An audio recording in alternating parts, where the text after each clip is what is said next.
Okay student, आज हम सबसे carbon and its compound, carbon और उसके अपर रूप का सबसे इंपॉर्टेंट टॉपिक पढ़ने जा रहे हैं, साबुन।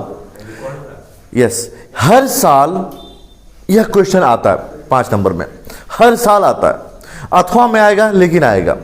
कोई ऐसा ईयर होता है जिस ईयर बस ये नहीं आता है। सो इट्स मीन्स कि ये बहुत ज़्यादा इंपॉर्टेंट है।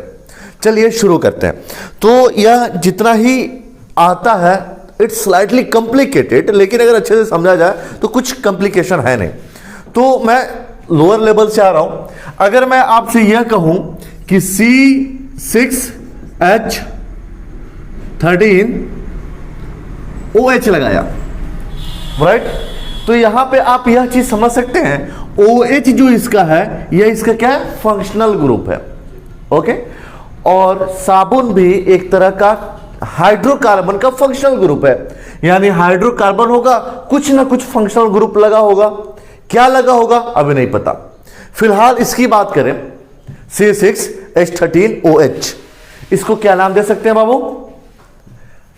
6 को क्या कहते हैं? हेक्सेन, हेक्स, उसके बाद से ये हेक्सेन, ओके, और क्या लग जाएगा? ऑल, हेक्सेनॉल इसका नाम हो गया। अच्छा जी, अगर मैं इसको संरचना सूत्र आपसे कहूं बनाने के लिए, तो आप कैसे बनाएंगे? C 6 हो गया ना।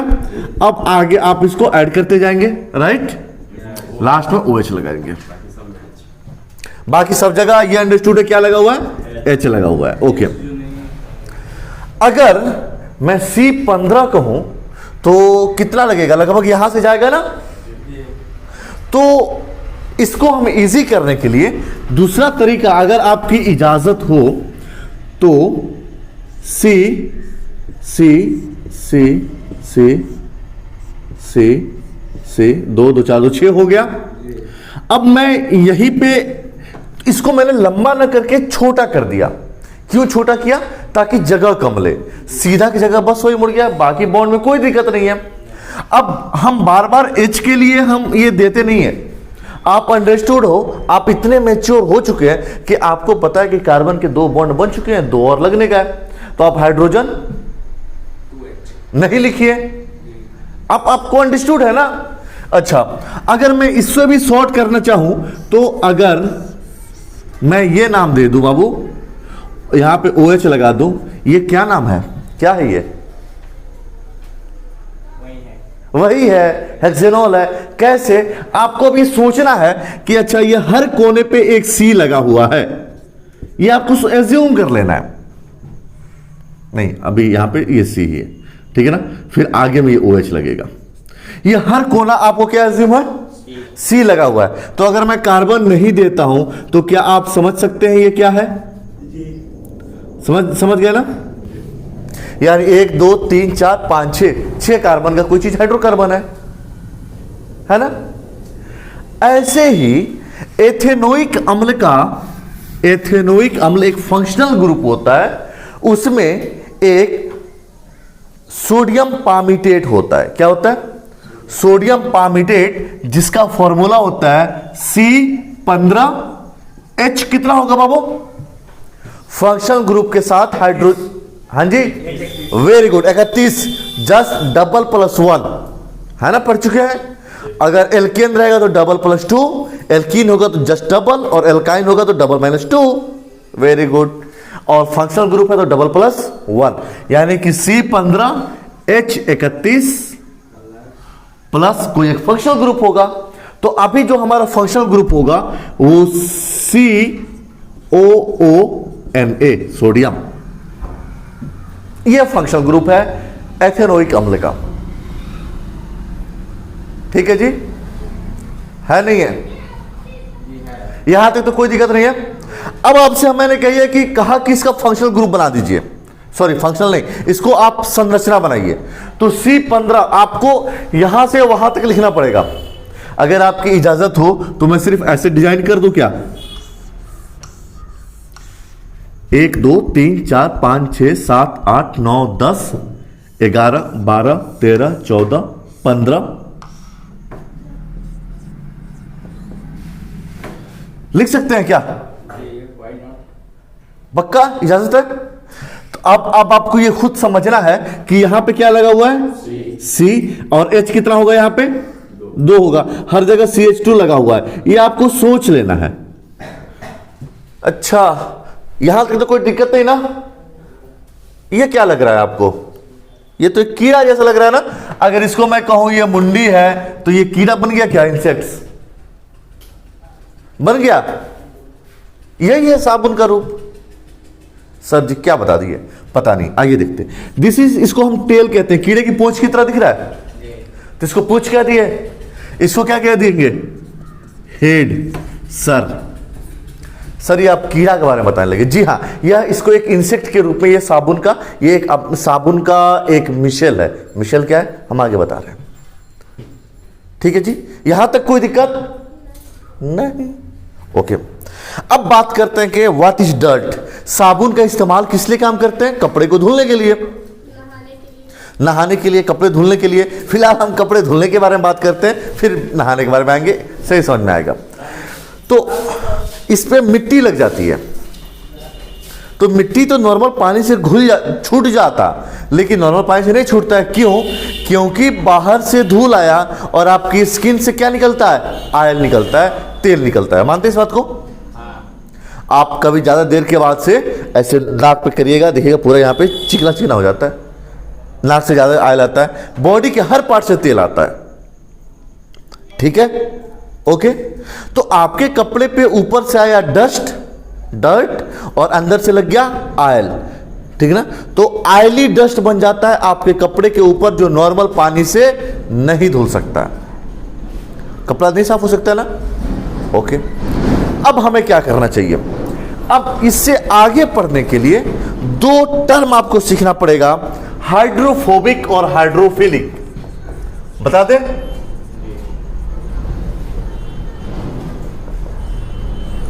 और हाइड्रोफिलिक। इस चीज को आप भूल जाइए, मैं कुछ और चीज बता रहा हूं, फिर इसको ऐड करूंगा। फोबिया का मतलब क्या होता है, डर, ठीक है ना। हाइड्रोफोबिक का मतलब होता है पानी से दूर भागना। अच्छा, आपका जो कुत्ता होता है ना, कुत्ता, उसके अंदर हाइड्रोफोबिया की बीमारी होती है, वो पानी के पास नहीं जाएगा, वो पानी देखते ही दूर भागेगा। तैरता है, दैट्स अनदर कंडीशन। वो जब पानी उसको तैरना पड़ेगा तो करेगा, लेकिन वो पानी के करीब जल्दी कुत्ते नहीं जाते। पीना अलग चीज है, वो पिएगा, जल्दी नहीं जाता है पानी के पास, जब प्यास लगेगा तो वो पिएगा। कुत्ते को हाइड्रोफोबिक होता है। किसी इंसान को सुने होंगे कि ऊंचाई से डर लगता है, हाइड्रोफोबिया हो गया। किसी को अंधेरा से डर लगता है, नाइट्रोफोबिया कहेंगे। किसी को धुंध से डर लगता है सुबह के, हाँ तो फॉगफोबिया कह देंगे, ठीक है ना। ओके, तो फोबिक का मतलब होता है दूर भागना, डरना। क्लियर, दूर भागना या डरना। और फिलिक का मतलब होता है टू लव और टू अट्रैक्ट। बता रहे हैं, पहले ये यहां ये नहीं बता रहा हूं मैं सिर्फ ये 2 टर्म को आपको बता रहा हूं। हाइड्रो का मतलब हाइड्रो, पानी से लिया गया है, तो हाइड्रोफिलिक वो चीज जो पानी से मोहब्बत करता हो, पानी को पसंद करता हो, और हाइड्रोफोबिक जो पानी से डरता हो। अच्छा जी, पानी से मोहब्बत की बात है। अगर मैं कहूं आप गर्ल फिलिक है, इसका मतलब क्या हुआ, समझ गए जी, समझ गए। ओके, हाइड्रोफोबिक हाइड्रोफिलिक समझ गए, जल प्रिय और जल विरोधी। अब ये जो आप लोग डिजाइन बनाए थे, इसमें आपने बताया था हाइड्रोकार्बन, जिसको आपने टेल कह दिया था, और जो फंक्शनल ग्रुप था उसको वो क्या है, हेड। तो जो ये हेड फंक्शनल ग्रुप होता है या जल प्रिय होता है, हाइड्रोफिलिक होता है, और जो टेल होता है वो जल विरोधी अर्थात हाइड्रोफोबिक होता है। अच्छा जी, इससे क्या पता चला। अब फिर हम अपने पुराने टॉपिक पे आते हैं कि जो ये जल लगा, जो इसमें कपड़े में जो डस्ट लगा था, और डस्ट में क्या लगा है, ऑयल, तेल।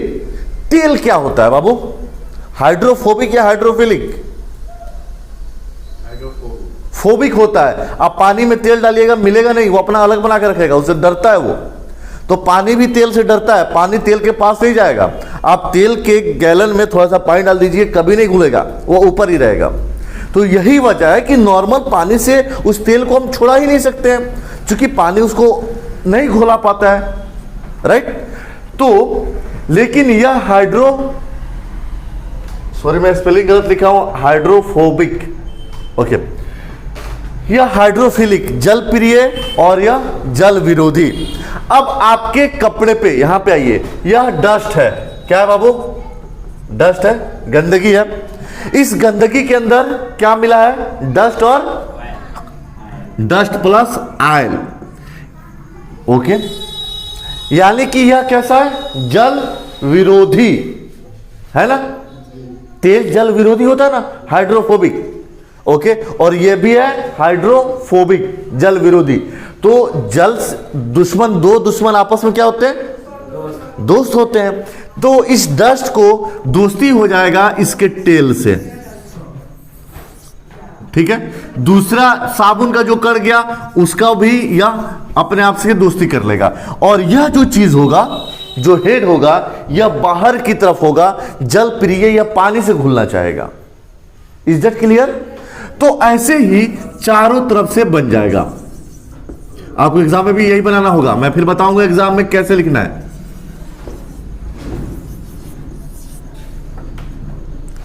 यह जो बनाया था मैंने, सोडियम पामिटेट का सूत्र है,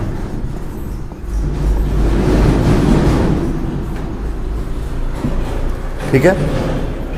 तो आपके कपड़े पे लगा गंदगी को या पूंछ वाला जो टेल वाला हिस्सा है वो पकड़ लेगा। पकड़ लिया, क्यों? क्योंकि पूंछ भी पानी से नफरत करता है, गंदगी भी पानी से नफरत करता है। चारों तरफ पानी है, तो ये दोनों दोस्त आपस में पकड़ लेगा। और जबकि इसका जो हेड होगा वो किससे क्या करेगा? पानी से मोहब्बत करता है, हाइड्रोफिलिक है, जल प्रिय है। अब जब ये अटैच बना देगा तो एक गंदगी के ऊपर बहुत सारा मिसेल, इस डिजाइन को मिसेल कहते हैं। क्या कहते हैं बाबू? तो हम लिखेंगे कि एक गंदगी के ऊपर बहुत सारा मिसेल का टेल अटैच हो जाएगा। और हेड कहां होगा? ऊपर पानी में। अब जब पानी हिलेगा तो पानी इसके हेड को खींचेगा। जब खींचेगा तो बहुत सारा तेल उस डस्ट को पकड़ के है, तो डस्ट क्या होगा? खींचा जाएगा। वॉशिंग मशीन में होता क्या है? सर्फ डाला, साबुन डाला, कपड़ा डाला, उससे वो हिलाता है। तो जैसे, और हिलाने के बाद थोड़ी देर सोकिंग टाइम होता है, वॉशिंग मशीन थोड़ी देर छोड़ देता है, नहीं चलता है, फिर चलता है। आप जो कपड़ा धुलने से पहले उसको फुला देते हैं ना, फुलाना कहते हैं। आप वाटर और सर्फ साबुन में मिला करके थोड़ी देर छोड़ देते हैं। वो इसलिए छोड़ते हैं ताकि जितना डस्ट पार्टिकल है, डस्ट और आयल, उसमें इस मिसेल का टेल अटैच हो जाए। जब अटैच हो जाएगा तो उसको जोर से जब हिलाना शुरू करिएगा तो पानी के साथ हेड मिक्स है तो ये पकड़ करके खींच देगा। जैसे आप पेड़ में डंडा लगा करके फ्रूट तोड़ते हैं, वही काम ये कर रहा है। ये आपके हाथ में है और वो डस्ट पकड़ा हुआ है और यह खींच देगा। ठीक है जी, आपका साबुन कंप्लीट हो गया। यही है। सर जी लिखेंगे कैसे? तो लिखेंगे साबुन, जैसा कि हम जानते हैं सोडियम पामिटेट से बना होता है, जिसका सूत्र C15H31COONA होता है, ठीक है। जिसको हम दूसरे रूप से इस तरीके से रचना कर सकते हैं, फिर हम इसको नोट करेंगे, जिसमें दो भाग होता है। फंक्शनल ग्रुप को हेड कहते हैं और हाइड्रोकार्बन को टेल कहते हैं। तथा हम यह भी जानते हैं कि जो फंक्शनल ग्रुप होता है वो जल प्रिय हाइड्रोफिलिक होता है और जो टेल हाइड्रोकार्बन्स होते हैं वो हाइड्रोफोबिक अर्थात जल विरोधी होता है। यहां तक इसको लिख के छोड़ देंगे। अब हम डस्ट के ऊपर आएंगे। हम जानते हैं कि हमारे कपड़े में लगा गंदगी धूल और तेल का मिश्रण है, और यह भी जानते हैं कि तेल जल विरोधी होता है, इसीलिए आसानी से जल से गंदगी नहीं छूट सकता है। जब साबुन का इस्तेमाल करके कपड़े को वॉश करते हैं, धुलते हैं, तो मिसेल का संरचना होता है और मिसेल का जो टेल होता है वो गंदगी को पकड़ लेता है। चूंकि गंदगी भी जल विरोधी है और तेल भी जल विरोधी है, तथा जो हेड होता है, जो फंक्शनल ग्रुप होता है, वो जलप्रिय होता है, जो जल में मिला रहता है। जब जल का बहाव होता है, जब कपड़ा हिलता है, तो यह मिसेल उस गंदगी को बाहर निकाल देता है। अतः इस तरीके से साबुन से कपड़े या शरीर साफ हो जाते हैं। साबुन जो बॉडी में लगाते हैं सेम काम होता है। हमारा जो पानी के ऊपर जो सोप लगा है, तो क्या हुआ कि गंदगी के साथ सारा तेल अटैच हो गया और उसका जो हेड है वो बाहर की तरफ हो गया। जब पानी ऊपर से गिराएंगे साबुन के बाद, तो साबुन इसको लेके, अब पानी अपने साथ इसको लेके चलेगा, जब ये बढ़ेगा तो उस डस्ट को भी बदन से अलग कर देगा। Is that clear? तो यही है साबुन, बहुत आसान है। लेकिन इसमें डायग्राम जो दे देता है ना, ये बच्चे कंफ्यूज हो जाते हैं। अब यह हाइड्रोफोलिक हाइड्रोफोबिक क्या होता है, जब तक इसको कॉन्सेप्ट नहीं क्लियर करेंगे मजा ही नहीं आएगा। कुछ है क्या इसमें? बस एक फॉर्मूला लिखना है, फिर इसको ये लिखना है और हाइड्रोफोलिक हाइड्रोफोबिक बताना है और बता देना कि ये मिसेल का डिजाइन बनाना है, कहानी खत्म। हाँ, ये भी बनाना है। यही तो मेन दिखाना है कि कैसे डस्ट को लेकर के अलग जा रहा है ये। इसी के साथ आपका साबुन कंप्लीट। अगर वीडियो समझ में आई हो तो लाइक करें, नहीं समझ में आई हो तो डिसलाइक करें, लेकिन दोनों कंडीशन में सब्सक्राइब जरूर करते हैं।